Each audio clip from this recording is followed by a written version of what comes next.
Now, let's join ace broadcaster Mamode Akuga as he takes us inside the Niger Delta. Hello out there and welcome to the program.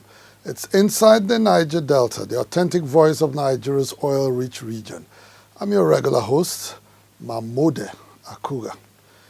As it is our tradition on this program, we will, in this edition of Inside the Niger Delta, keep you abreast of some of the trending issues in the region, beginning with a pathetic story of environmental pollution in Okpare Olomu community in Ughelli South local government area of Delta State.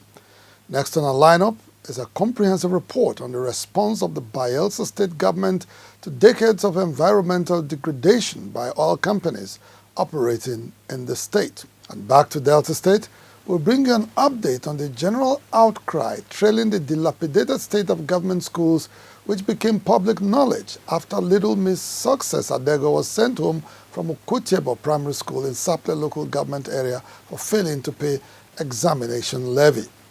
And to wrap up the program today, we'll bring you an account of the life and times of Niger Delta literary icon, Gabriel Okara, who passed away recently at the age of 97.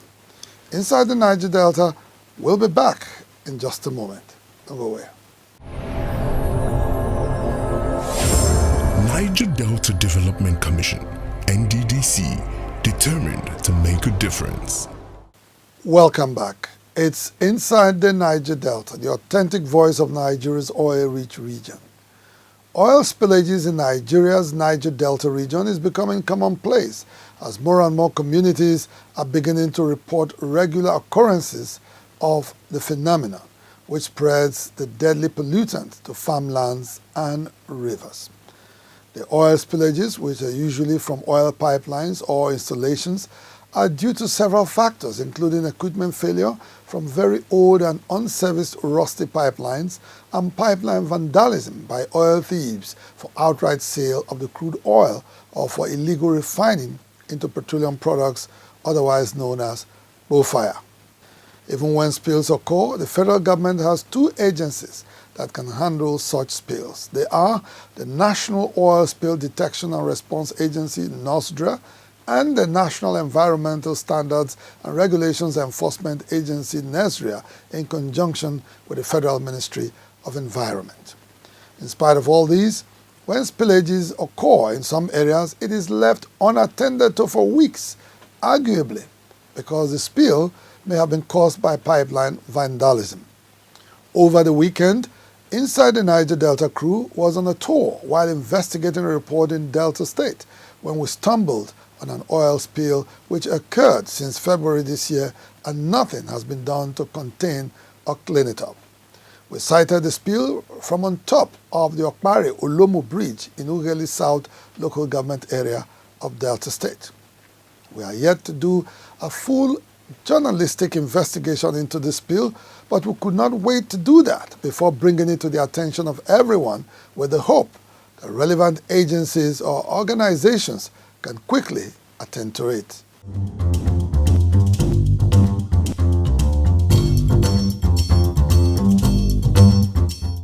Well, we are touring different parts of the Niger Delta. I am currently in Delta State. I am standing on the bridge, the Okpare Olomu bridge. And on both sides of the bridge, if you just follow the cameras, there's massive devastation. The pollution is unprecedented. What you are seeing on top of the water is crude oil. Look at the trees, the vegetation completely burnt over there. It's unbelievable what I'm seeing. There's no attempt to do a cleanup here. It's just unbelievable. We're just on a tour around the Niger Delta and we just ran into this. Okpare Olomu is the name of this village, and on both sides, like I said, I'm standing on the bridge. On the other side, if you look through, is all the vegetation on that side is burnt as well. The water crosses over on the other side, and there's a massive pollution. And as I was told, this happened in February. One happened again last year, and there is nobody here to try to do some kind of containment.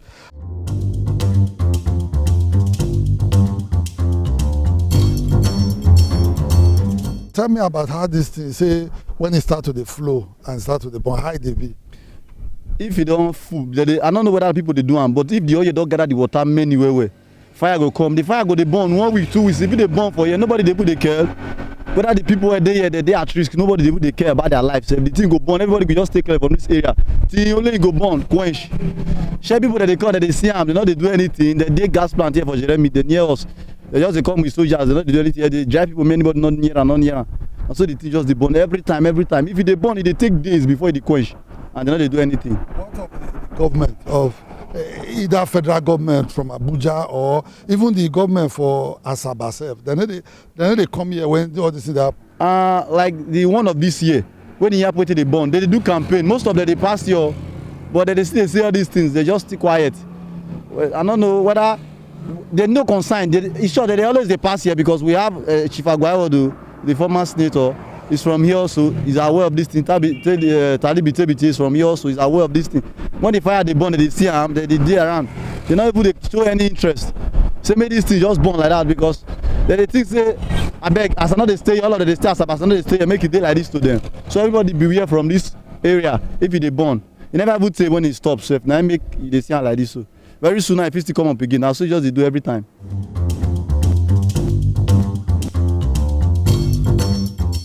Though we don't have details on how the spill occurred, we can confirm to you that there are oil installations nearby and that oil theft through pipeline vandalism also goes on around the area. Apart from the polluted rivers and farmlands around the area, the people of Okpare Olomu and all surrounding towns and villages are also exposed to polluted air as a result of 2 gas flare sites that are constantly burning and releasing toxins into the air.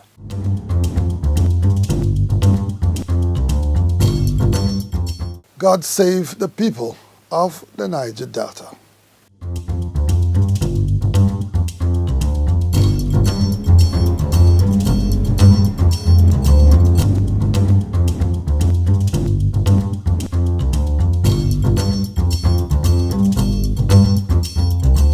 Inside the Niger Delta.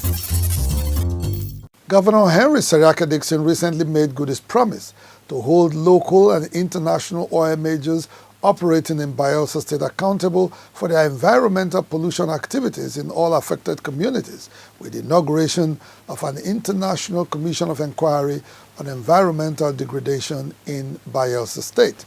Governor Seriake Dickson at the epoch-making event, which is part of the ongoing #Rise for Bayelsa campaign, observed that for the first time in history, the international community will be compelled to take a stand on the age-long environmental genocide in Bayelsa State and other parts of the Niger Delta.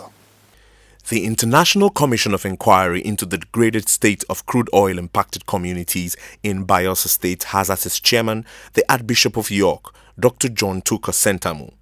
Other members of the commission are former President of Ghana, Mr. John Kufuor, and other renowned scholars and experts from across the globe. Among assignments given to members of the commission are to investigate the environmental, health and socio-economic, cultural and human damage caused by local and international oil companies operating in Bayelsa State.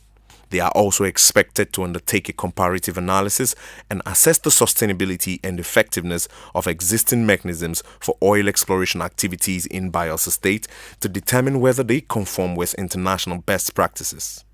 In line with its terms of reference, the Commission will determine appropriate measures to hold defaulting parties responsible and accountable for their actions. Governor Dickson, who expressed confidence in the Commission's ability to carry out its assignment, emphasized that it was high time his government took steps to protect the environment, which is the first inalienable right of the people. And we hope and pray that at the end of this work, the outcome and findings and recommendations will at least prick the conscience of the world that has for so long preferred to look the other way, while the depopulation of the environment and the devastation of communities and livelihoods in the Niger Delta continues. in setting up the International Commission of Inquiry into the degraded state of the environment on account of decades of environmentally unfriendly practices of oil companies operating in Bayelsa State, Governor Dickson relied on Section 2(1) of the State Commission Inquiry Law.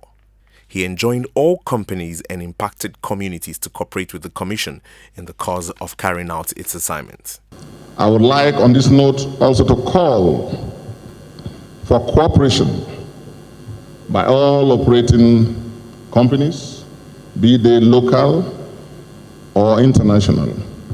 I want to use this opportunity also to call for cooperation and partnership by various community leaders, youth leaders, because I understand that in the course of this work, my Lord and members may have cause to visit our rural communities, visit the creeks, and see things for yourselves and interact with those who are the victims.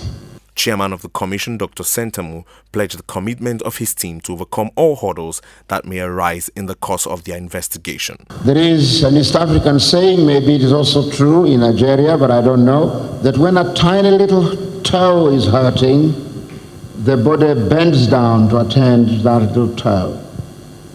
The people of this state have been hurting and would like the whole global community to bend its energy to attend to the difficulties what oil spillage has done to this particular place.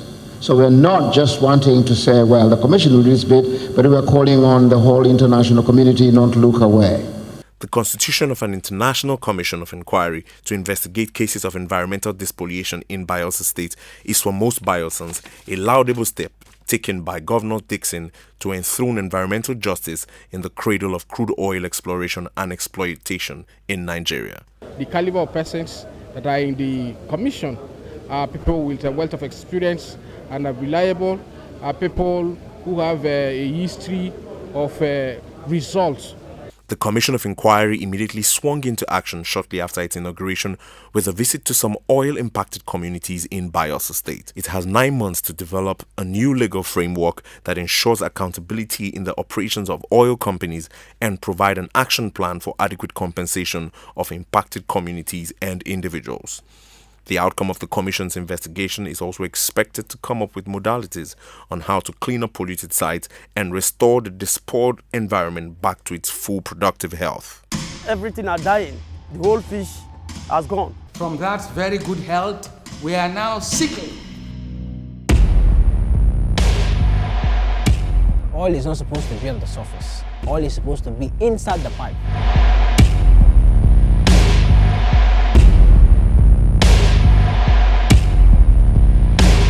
For them, it is business.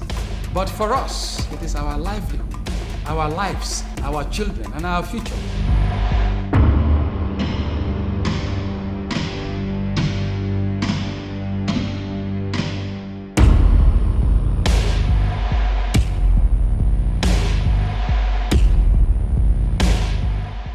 Inside the Niger Delta.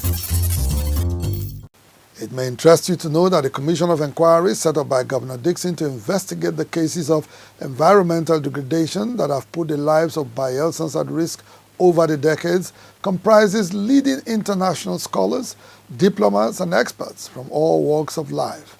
Here are their profiles. Dr. John Sentamu, Archbishop of York, is Primate of England and Metropolitan. He graduated in law from Makerere University, Kampala. An advocate of the High Court of Uganda, he practiced law both at the bar and bench in the East Central African country before he moved to UK in 1974. He was appointed Bishop for Stephanie in 1996, Bishop of Birmingham in 2002, and Archbishop of York in 2005. Dr. Sentamu, a member of the House of Lords and a Privy Councillor, was advisor to the Stephen Lawrence Judicial Inquiry from 1997 to 1999. John Kufuor was President of Ghana from 2001 to 2009 and has been credited with bringing democracy back to the country after it had been subjected to a long line of coups and military dictators. During his time in office, President Kufuor transformed education, healthcare, and infrastructure development. Former President Kufuor is a prominent figure on the international stage. He was chairman of the Economic Community of West African States from 2003 to 2005 and chairperson of the African Union between 2007 and 2008.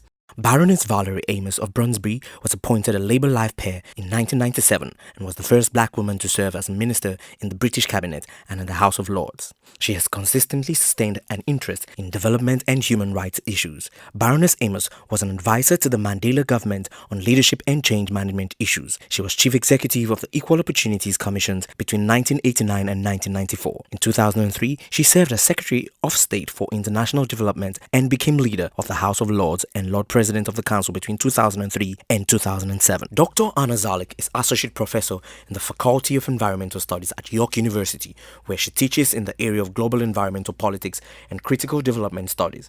Her research examines and critiques the political economy and political ecology of oil, gas, and other extractives, with a focus on the merging of corporate security and social welfare interventions in strategic exporters, particularly Nigeria, Mexico, and Canada. Her other area of research concerns the relationship between popular resistance to extraction and risk analysis as carried out by global financial institutions and the spatial reorganization of energy and extractive infrastructure.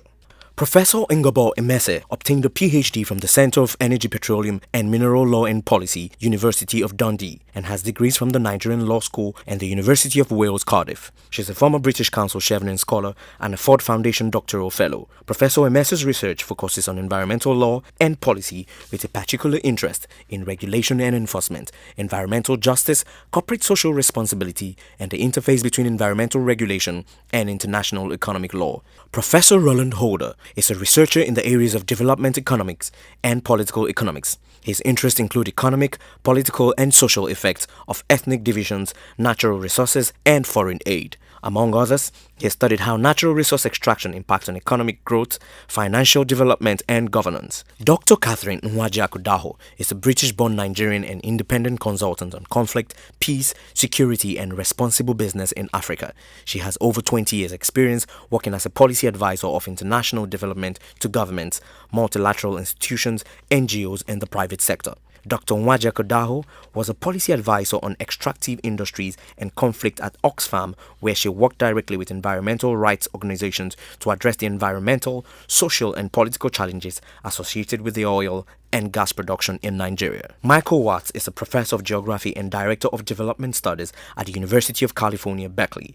He served as director of the Institute of International Studies at Berkeley from 1994 to 2004. He was the chair of the Board of Trustees on the Social Science Research Council in New York 2010 to 2015 and was recently awarded the Berlin Prize by the American Academy in Berlin. Professor Watt's research has addressed a number of development issues, particularly the oil and gas industry, energy security, resource development, and land reform in Africa and South Asia. Inside the Niger Delta. Overcome that blackout. Enjoy 24 hours affordable electricity without noise pollution or daily purchase of petrol or diesel. Invest in alternative power from Exalted Eagles Nigeria Limited. We stock high-grade, long-lasting solar panels, modern hybrid inverters, and rugged long-life batteries. We also have for sale solar-powered water heaters and water pumping machines. We also stock for sale large quantities of solar-powered street lights, security lights, and lanterns, as well as powerful voltage regulators and auto gate openers. We guarantee our products with reliable after-sales service at our maintenance centers. We have offices all over the Niger Delta, including Lagos and Abuja. For contacts, call Kinsley on 0806 388 7516 or Nick on 090 335. Exalted Eagles Nigeria Limited, your source for alternative power. Angry indigents of Delta State and indeed most Nigerians have continued to berate the Delta State government for its neglect of public schools in the state. The raging outcry over the dilapidated state of schools followed a heartbreaking video of the pigsty called Okotiebo Primary School in Sapele local government area, whose management recently sent Little Miss Success Adego home for failing to pay examination levy. Despite the face-saving attempt by the government of Delta State to quickly renovate the school and suspend its head teacher, Mrs. Vero Igbigwe, after the video went viral on social media, most Nigerians insist that the state, which currently receives the lion's share of the federal government's monthly allocation, should explain why pupils should be allowed to learn in such a dungeon. A non-governmental organization, Citizens Advocacy for Social and Economic Rights, CASA, says the Delta State government must accept responsibility and put blame where it squarely belongs, instead of going after the head teacher in an irresponsible attempt at using scapegoatism as a face-saving measure. The suspension of the head teacher is a mockery. Because why would that be the kind of cosmetic reaction of a government? A serious government won't do that. A government that just needs a scapegoat. We are talking about the quagmire that has befallen the educational infrastructure of public schools in Delta State, and then you sack a head teacher for collecting illegal fees. Is that the proper reaction from a serious government? One would have, if you needed a sensational reaction, then suspend the commissioner, suspend the permanent secretary, suspend the directors that are responsible. You suspend the head teacher who was actually carrying out what is normal in the state from our findings. Frank Tete wondered why the state government had to wait for an embarrassing situation to arise before carrying out its constitutional obligation, noting that the probe into the use of funds meant for the education sector should extend to other states in the Niger Delta. It came as a huge shock to think that a school in the center of a town like Sapele would have that kind of neglect in a state that has over 20 billion naira monthly as revenue. So for us, we thought it was in the level of criminality to have allowed that kind of neglect. And we were pushed to do something. And the immediate reaction is that of calling for accountability. Of course, we have filed before the EFCC a dossier of all of these pictures which give the presumption of corruption, of misappropriation of public funds. You don't imagine that one of the richest states in Nigeria would have any school whatsoever in any part, even the remotest part of the state, in that kind of condition. It's not unacceptable. There is no justification.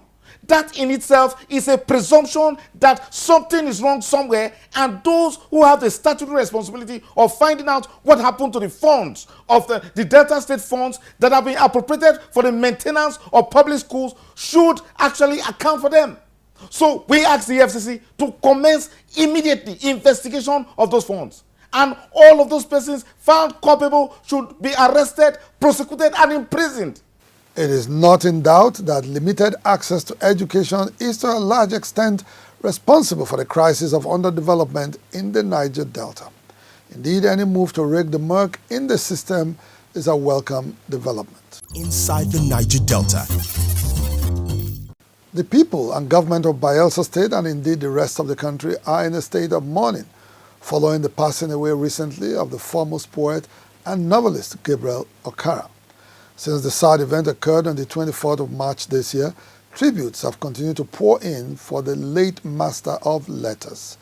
The following tribute explains how Gabriel Okara carved a niche for himself as the father of modern African literature and a leading exponent of the African cultural heritage. When beggars die, there are no comets seen, but the heavens themselves blaze forth the death of princes. This quote from Shakespeare's Julius Caesar aptly captures the mood in Bayelsa State, the entire country, and indeed the literary world, following the passing away recently of the legendary icon of letters, Pa Gabriel Imomotimi Okara. Gabriel Okara's demise on Sunday, 24th March 2019, exactly a month before his 98th birthday, is considered a huge loss to the black race, considering his immense contributions to the advancement of Africa's culture and heritage. Born on the 24th of April 1921 in Bomondi, Bayelsa State, Okara attended the prestigious government college Umuahia alongside other great writers like Christopher Okigbo and Chinua Achebe. He also enrolled at the Yaba Higher College and got a job in the colonial government printing company in the 1940s when he started writing. In 1949, the young Okara went to study journalism at the Northwestern University in the United States. On completion of his studies abroad, Okara returned to the country and served as information officer in the Eastern Nigeria Government Civil Service before the outbreak of the Civil War in 1967. 2 years after the war ended in 1970, Okara was appointed director of the River State Publishing House in Port Harcourt, a position which he held till 1980. Okara's great accomplishments in public service were equally enacted in his writings. Some of his collections of poems include Piano and Drums and The Fisherman Invocations. The man who is described as the father of modern African literature also has to his credit some widely read novels like The Voice, An Adventure to Juju Island, and The Little Snake and the Frog. Okara is revered in the literary world for the deep philosophical underpinnings of his poems and his skillful use of imagery and symbolism to tell his story. As other writers admit, Okara's unrivaled elegance in writing lies in his simplicity. Gabriel Okara's Call of the River Nun, by all standards a classic lyrical rendition, won the Best All-Round Entry in Poetry Prize at the Nigerian Festival of Arts in 1953. His collection of poems, The Fisherman's Invocation, won the Commonwealth Poetry Prize in 1979, and in 2005, Okara was a joint winner of Nigeria's highest literary honor, the NLNG Endowed Nigerian Prize for Literature. The accolades that accompanied Okara's towering achievements in writing came from far and near. In 2009, he received an honorary membership award from the Pan-African Writers Association. Back home in 2016, during the 20th anniversary of Bayelsa State, the government had conferred on him a distinguished icon in recognition of the fact that his works remain a reference point in the literary world. As a demonstration of its appreciation of Okara's immense contribution in propagating and preserving the richness and uniqueness of the African culture, the Seriake Dickson-led restoration government had named this edifice after the renowned poet, which is today known as the Gabriel Okara Cultural Center, located in Yenagoa, the Bayelsa state capital. Without a shadow of doubt, Gabriel Okara's biography is an undiluted account of a worthy and fulfilled life, which present and future generations should necessarily emulate. Well, it is on this note that we draw the curtain on this edition of the program. Inside the Niger Delta, the authentic voice of Nigeria's oil-rich region will be back on this station same time next week. On behalf of the production crew, I am yours sincerely, Mamode Akuga, thanking you for staying tuned. Bye for now.